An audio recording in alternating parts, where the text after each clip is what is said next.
Hi friends, ഇന്ന് നമ്മൾ പറയാൻ പോകുന്ന ടോപ്പിക്ക് ഫോട്ടോസിന്തസിസിനെ കുറിച്ചാണ്. നമുക്കറിയാം ഫോട്ടോസിന്തസിസിൽ എനർജി കൺവേർട്ടാണ് നടക്കുന്നത്. ലൈറ്റ് എനർജി എന്തായിട്ട് മാറുകയാണ്? കെമിക്കൽ എനർജി ആയിട്ട് മാറുകയാണ്. ഗ്രീൻ പ്ലാന്റ്സിൽ അതേപോലെ മറ്റു ചില ഓർഗാനിസംസിലൊക്കെ ഈ പ്രോസസ്സ് നടക്കുന്നുണ്ട്. The process by which green plants and certain other organisms transform light energy into chemical energy. This chemical energy is stored in carbohydrates molecules such as sugars, which are synthesized from carbon dioxide and oxygen. In most cases, oxygen is the byproduct. Photosynthesis നടന്നു കഴിഞ്ഞാൽ എല്ലാ കേസുകളിലും എന്തായിരിക്കും? Oxygen ആയിരിക്കും by product ആയിട്ട് ഉണ്ടാകുക. അതേപോലെ തന്നെ അറ്റ്മോസ്ഫിയറിൽ ഓക്സിജൻ്റെ കണ്ടൻറ്റ് മെയിൻറ്റെയിൻ ചെയ്യാനും അതേപോലെ ഓക്സിജനെ പ്രൊഡ്യൂസ് ചെയ്യാനും ഫോട്ടോസിന്തസിസ് എന്ന് പറഞ്ഞ പ്രോസസ്സ് വളരെയധികം പങ്ക് വഹിക്കുന്നുണ്ട്. Photosynthesis is largely responsible for producing and maintaining the oxygen content of the Earth's atmosphere and supplies most of the energy necessary for life on Earth. അതേപോലെ photosynthesis എന്ന് പറഞ്ഞ പ്രോസസ്സ് എല്ലാ സ്പീഷീസിലും ഒരേപോലെയല്ല നടക്കുന്നത്. ഓരോ സ്പീഷീസിലും ഓരോ രീതിയിലാണ് നടക്കുന്നത്. Although photosynthesis is performed differently by different species, the process always begins when energy from light is absorbed by proteins called reaction centers. ഈ റിയാക്ഷൻ സെൻറ്റേഴ്സിലാണ് എന്തുള്ളത്? ഗ്രീൻ ക്ലോറോഫിൽ പിഗ്മെൻറ്റ്സ് ഉള്ളത്. Then organisms capable for working out photosynthesis are called photoautotrophs. ഫോട്ടോസിന്തസിസിന് capable ആയിട്ടുള്ള ഓർഗാനിസത്തിനെ വിളിക്കുന്ന പേരാണ് photo autotrophs. They include most plants, most algae and other organism like cyanobacteria. Then ഒരു overall reaction അവിടെ കൊടുത്തിട്ടുണ്ട്. NCO2 plus NH2O plus energy gives CH2ON plus NO2. Example, 6CO2 plus 6H2O plus energy gives C6H12O6 plus 6O2. Delta എച്ചും അവിടെ കൊടുത്തിട്ടുണ്ട്. Plants അതേപോലെ algae സെല്ലൊക്കെ സണ്ണിൽ നിന്ന് എന്ത് എനർജിനെ ക്യാപ്ചർ ചെയ്യും? ലൈറ്റ് എനർജിനെ ക്യാപ്ചർ ചെയ്യും using the pigment chlorophyll that contain in double membrane organ cells called chloroplast. Thus, chloroplasts form the photosynthetic site for plants and algae. ആൽഗയിൽ അതേപോലെ പ്ലാന്റ്സിലൊക്കെ ഫോട്ടോസിന്തറ്റിക് സൈറ്റാണ് എന്ത്? ക്ലോറോപ്ലാസ്റ്റ്. ഫോട്ടോസിന്തസിസ് എന്ന് പറഞ്ഞാൽ ഒരു സിമ്പിൾ വൺ സ്റ്റെപ്പ് റിയാക്ഷൻ അല്ല, ഒരുപാട് reactions കൂടി ചേർന്നിട്ടുള്ള reactions ആണ്. Photosynthesis not a simple one step reaction but a biochemical pathway involving many steps. This complex reaction can be broken in two reaction stages. ഏതൊക്കെയാണത്? Light reactions or light dependent reactions, dark reactions or light independent reactions. അതിൽ നമ്മൾ first പറയാൻ പോകുന്നത് light റിയാക്ഷൻസിനെ കുറിച്ചാണ്. നമുക്കറിയാം ലൈറ്റിനെ absorb ചെയ്തിട്ടാവും അപ്പോൾ ആ reaction നടക്കുക. എനർജി റിച്ച് പ്രോഡക്റ്റ്സ് ആയിട്ടുള്ള NADPHൻ്റെയും ATPയുടെയൊക്കെ ഫോർമേഷൻ ഈ ഒരു റിയാക്ഷനിലാണ് നടക്കുന്നത്. Which occur with absorption of light include formation of high energy chemical intermediates ATP, adenosine triphosphate and NADPH, അതായത് reduced form of nicotinamide adenine dinucleotide phosphate. അതേപോലെ water splitting and oxygen formation. ഇതെവിടെ നടക്കുന്നത്? ക്ലോറോപ്ലാസ്റ്റിലുള്ള ഗ്രാനയിൽ വെച്ചിട്ടാണ് light reactions നടക്കുന്നത്. This reaction occur in the grana of the chloroplast.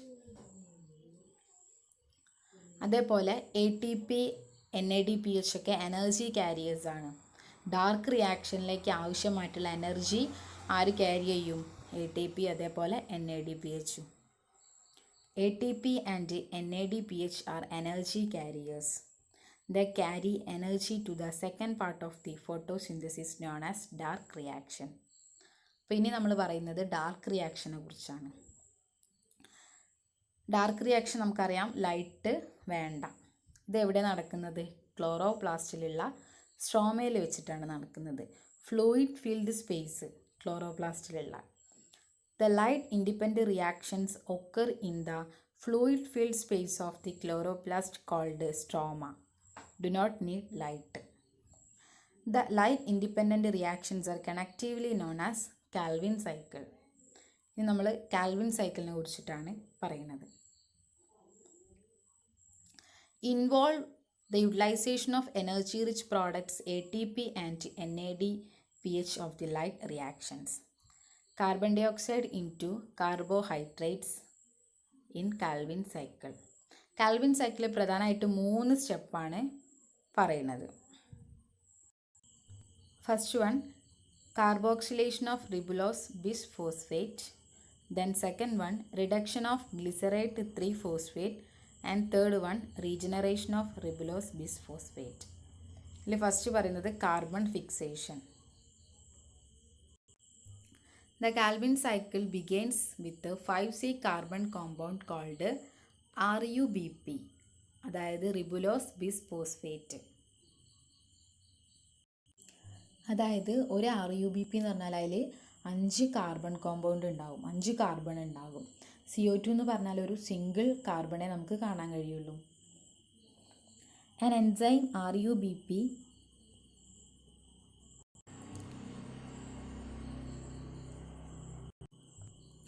enzyme RUBP carboxylates catalysts the attachment of CO2 molecule to RUBP. അതായത് ആദ്യം എന്താ ചെയ്യുന്നത്? 5C കാർബൺ കോമ്പൗണ്ട് ആയിട്ടുള്ള RUBP CO2 ആയിട്ട് എന്താണ് കമ്പൈൻ ചെയ്യാണ്. The resulting 6C compound is unstable and breaks down into 2,3C compound called glycerate 3-phosphate. അപ്പം combine ചെയ്ത് കിട്ടുന്ന 6C കോമ്പൗണ്ട് ഉണ്ടല്ലോ, അത് അൺസ്റ്റേബിൾ ആയിരിക്കും. അത് ബ്രേക്ക് ചെയ്തിട്ട് 2 3C കോമ്പൗണ്ടായിട്ട് മാറും. A single cycle involves 3 molecules of RUBP combined with 3 molecules of CO2 to make 6 molecules of GP. അതായത് ഒരു സിംഗിൾ സൈക്കിളിൽ RUBPൻ്റെ 3 മോളിക്യൂൾസ് CO2ൻ്റെ 3 മോളിക്യൂൾസുമായിട്ട് കമ്പൈൻ ചെയ്തിട്ട് 6 മോളിക്യൂൾസ് ഓഫ് GP, അതായത് ഗ്ലിസറേറ്റ് 3-phosphate ഫോം ചെയ്യും. രണ്ടാമത്തെ സ്റ്റെപ്പാണ് reduction of glycerate 3-phosphate. GP is converted in to triose phosphate TP using NADPH and ATP. GP എന്തായിട്ട് convert ചെയ്യും? TP ആയിട്ട്. Reduction by NADPH transfers hydrogen atoms to the compound. Each GP require 1 NADPH and 1 ATP to form a triose phosphate, so single site requires 6 of each molecule.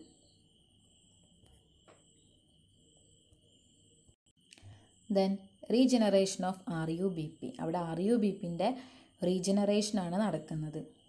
Of the 6 molecules of TP produced by cycle, ഓരോ സൈക്കിളിലും TP 6 molecules produce ചെയ്യുന്നുണ്ട്.